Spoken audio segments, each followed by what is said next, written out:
What was your biggest challenge? With all these verticals, the biggest thing that you're like, oh shit. I think the initial days was hard, but since I spoke about the retail business, the next challenge that we had was COVID. Oh shit, of course. Yeah, so everyone faced the challenge of COVID, and there's no business school in the world that teaches you how to run a business with no revenue. True.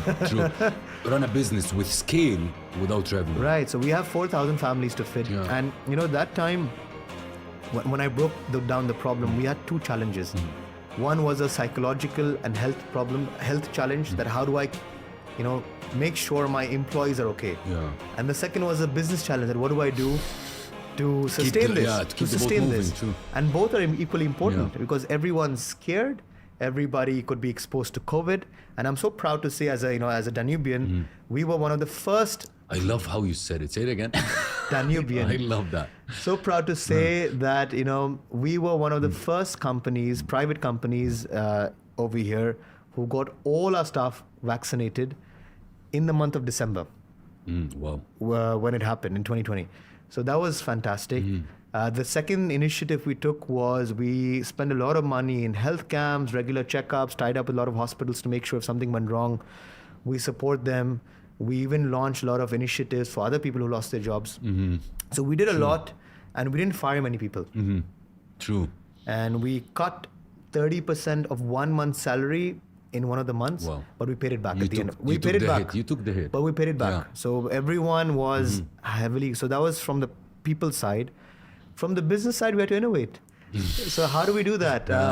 Number one was e-commerce started booming. Yeah. So e-commerce was up 6x. But a question. Yeah. You were set on e-commerce at that time? I or was. not? Like I said, we were one of the first companies to start e-commerce. So there you go, it paid off. Exactly. So furniture does sell online. Exactly. And that's what helps. So furniture, the e-commerce business went up 6x. Wow. So immediately we started reskilling people and started, shifting them to the e-commerce team. Yeah. We then started this new thing where accepting business by doing Zoom calls. So we would have all our sales advisors in our stores. We would do a Zoom call with our customers, showing them one by one each item. What to do. With giving them free, easy returns if you don't like it. We created like a 3D AR virtual concept of our retail store, so people could browse through it. Wow. Lots of different initiatives took place, but luckily for us, it didn't last very long. Businesses opened, and because we were also selling building material in the retail, and most of our shops were retail, our shops opened up before our competitors. Correct. So that gave us a big edge. True, correct. And then the wind turned, because the wind turned as in suddenly shops opened up. Everybody's staying at home, so guess what everybody needs? Furniture. When everybody said people won't buy online. So no, everybody needs furniture. True. So suddenly the furniture industry started booming, and everybody, you won't believe, my garden furniture started selling in summer. June, July, my garden is flying. No way. Anything you had was flying at that moment. But then we had another challenge. Suddenly we have a lot of demand, but then all the factories got shut. Where's the product? So this is life, So first phase, you have so much product, no one to sell to. True. Suddenly you have so much demand, but nowhere to buy from. True. And it was challenging. And then we had to then find alternate sourcing, go to other countries. You can't travel anywhere.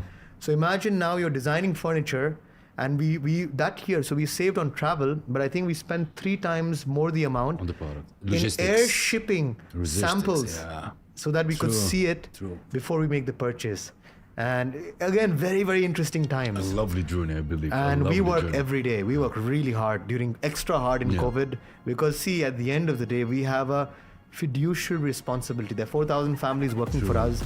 So as a leadership team, me and the entire leadership team who's involved, we all have to make it succeed, because if you don't, there are 4,000 families at stake. A lot on your shoulders.